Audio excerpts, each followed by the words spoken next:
I had pulled records on the guardians, and I was hoping simply to determine whether a certain Osage had a certain guardian. And so I pulled all these records. I was going through the boxes, and in those boxes was this ledger. It was a little book, had like a fabric cover that identified guardians and who were the Osages whose fortunes they had managed. And it was only for a few years. And when I opened up the book, I noticed that one of the guardians had had 5 Osages whose fortune they had managed. And the only other thing in this book, besides the guardian and the Osage whose fortunes they controlled, the only other writing in the book was if one of the Osages had died, somebody, some anonymous bureaucrat, had written the word next to the name. It just said the word dead. And so I noticed under one of these guardians who had had 5 Osage, I noticed next to one of the names the word dead. And then I looked at the next name and I saw the word dead. And I looked at the next name and I saw the word dead.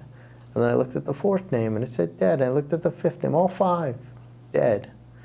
And I thought, that's crazy. That defies any natural death rate. This is just a few years. The Osage were wealthy. They had health care. They were not hungry.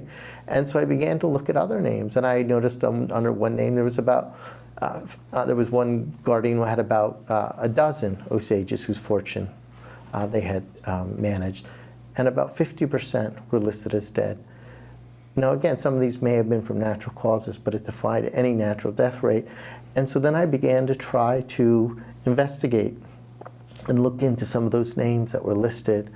And in several of the cases, I could find testimony of money that had been stolen, or a complaint about a poisoning, or of a suspicious death, or some bit of testimony.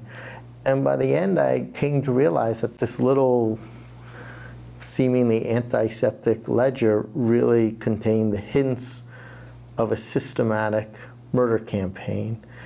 And to me, also the person and the bureaucrat who had written the word dead next to each name, it really struck me as this kind of banality of evil, this kind of bureaucratic evil.